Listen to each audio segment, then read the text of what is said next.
अगस्त आ चुका है और अब तक पता नहीं कितनी मूवी रिलीज हो चुकी हैं। कुछ तुमने थिएटर में जाकर देखी और कुछ को तुमने इग्नोर कर दिया। सैयारा की लहर भी उठी, सनो सरदार 2 का मजाक भी उड़ा, कूली वॉर 2 और न जाने कौन कौन सी मूवीज आ चुकी हैं और आने भी वाली हैं। बड़ी बात पता है क्या है? नहीं पता? कोई बात नहीं, सुहानी बताएगी तुम्हें। बॉलीवुड ने कितने करोड़ रुपए फूंक दिए होंगे इस बात का तुम्हें भी अंदाजा नहीं है इन मूवीज को बनाने में। इनमें से कुछ 1 या 2 ही मूवी हैं जो बॉक्स ऑफिस पर प्रॉफिट में रही हैं, बाकी सबका सारा पैसा डूब चुका है।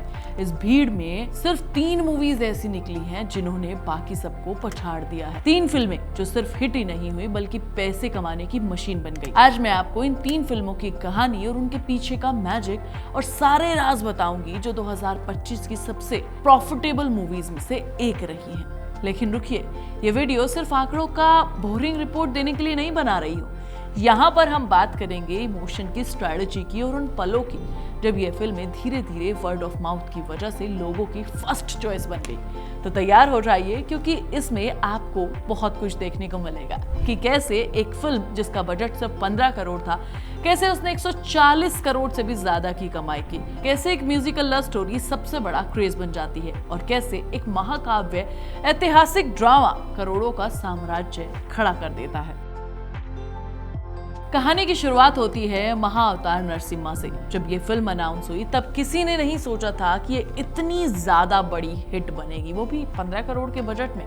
कोई मेगा स्टार नहीं कोई बड़ा प्रोडक्शन हाउस, भारी भरकम प्रमोशन नहीं, लेकिन कहानी में था दम। इस फिल्म ने भारतीय पौराणिक कथाओं को एक ऐसे अंदाज में पेश किया जो लोगों ने पहले कभी देखा ही नहीं था।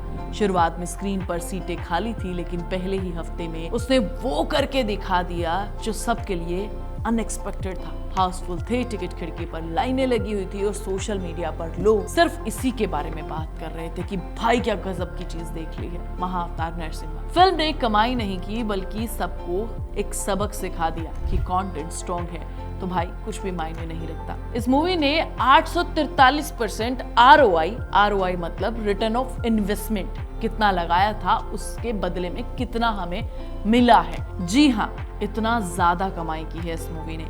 यह आंकड़ा सिर्फ बिजनेस की जीत नहीं है बल्कि उस भरोसे की जीत है जो लोग अच्छा सिनेमा देखने पर पैसा खर्च करते हैं। अब आते हैं दूसरी मनी मशीन पर, यानी कि सैयारा। जहां महाअवतार नरसिम्हा ने अपनी ताकत से कहानी दिखाई, वहीं सैयारा ने साबित कर दिया कि अगर म्यूजिक तगड़ा है, रोमांस ठीक ठाक दिख रहा है, तो शायद दोनों चीजें मिलकर बॉक्स ऑफिस पर तूफान ला सकती। मूवी का बजट था सिर्फ 45 करोड़, लेकिन कमाई 322 करोड़ से ज्यादा की गई। सबसे बड़ी बात यह थी कि इस मूवी का टारगेट ऑडियंस फिक्स था कि किन लोगों को ये मूवी दिखाना चाहते हैं और पसंद करवाना चाहते हैं। उसी तरीके से इसकी मार्केटिंग स्ट्रेटजी भी प्लान की गई। ये कमाई सिर्फ टिकट सेल की नहीं थी, बल्कि सबसे बड़ी चीज इस मूवी के म्यूजिक की थी कि भाई लोगों में ये म्यूजिक हिट हो गया तो लोग इसे देखने जाएंगे ही, है ना।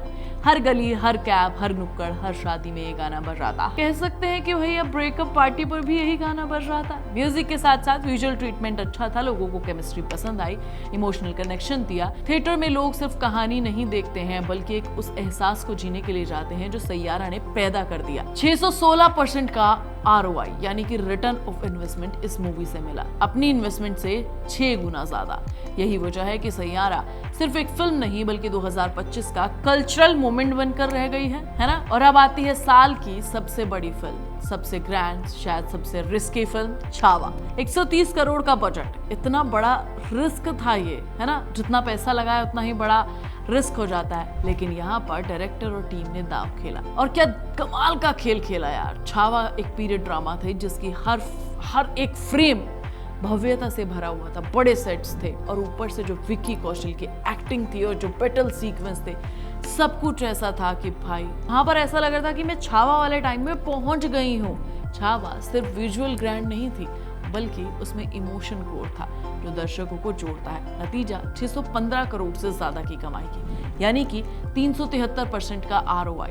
सोचिए, इतनी बड़ी इन्वेस्टमेंट के साथ भी फिल्म ने अपनी बजट से कहीं गुना ज्यादा कमाई कर ली। अब इन 3 फिल्मों को जोड़कर देखिए, एक लो बजट पौराणिक ड्रामा, एक म्यूजिकल लव स्टोरी और एक ग्रैंड पीरियड ड्रामा, तीनों अलग अलग जॉनर, तीनों अलग अलग स्केल, लेकिन एक चीज कॉमन थी, इमोशन और कंटेंट। 2025 में बहुत बड़ी बड़ी फिल्में आई जिनके पास करोड़ों का बजट था, भारी भरकम प्रमोशन था, पावर स्टार था, फिर भी वो फ्लॉप हो गई, लाइक सिंघम, हाउसफुल 5। क्यों? क्योंकि अब सिर्फ ग्लैमर या स्टारडम से इम्प्रेस नहीं होते हैं मैं और तुम।